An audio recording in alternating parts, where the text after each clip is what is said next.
go over how to find some measurements. If you've never done this before, it's pretty simple. There's some basic things you just need to understand: read, count, and a brief understanding of numerator and denominator. Obviously, your easiest method is just to wing it. That usually doesn't work all the time. Another method would be to sit there and memorize all of these increments, and it works if you are using the same ruler over and over and over.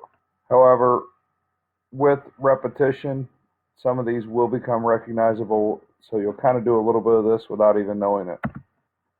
The last method, the one we're going to explain in this video, is how to use 4 steps, which basically are counting. So you're going to determine the whole number. You got to figure out your denominator, which is the bottom number of the fraction, or how many parts it takes to make up a whole.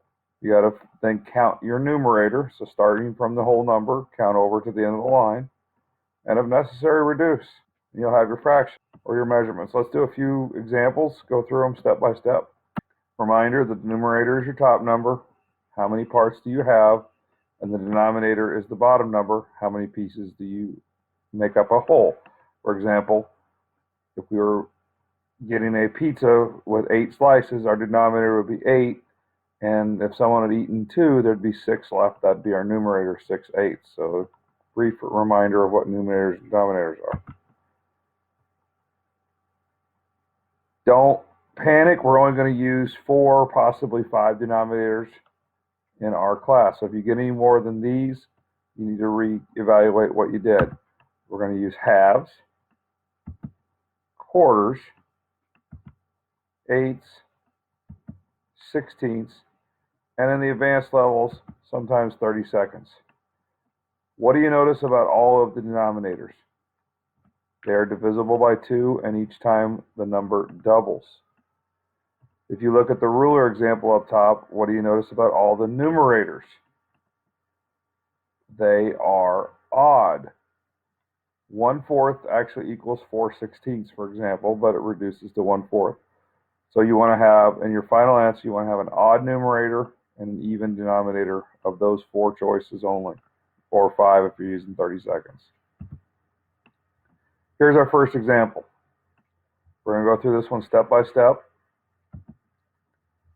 Determine the whole number.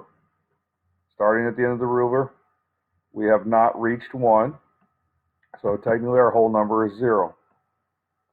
Step number 2, how many parts make up the whole?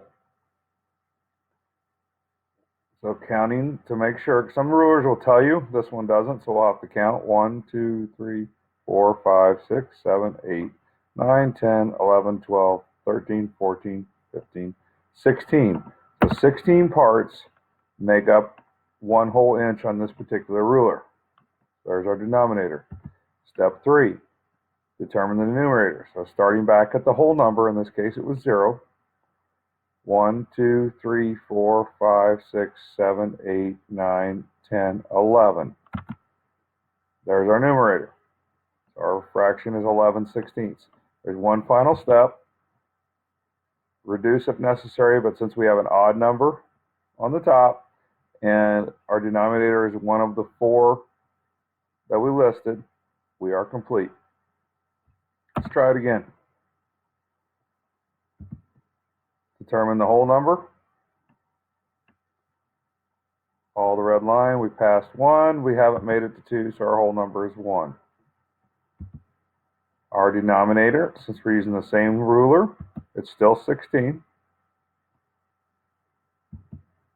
Numerator, we don't have to start at the end of the ruler. We have to start at the whole number.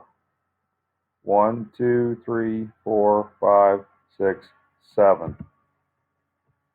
And the last step is reduce is not necessary.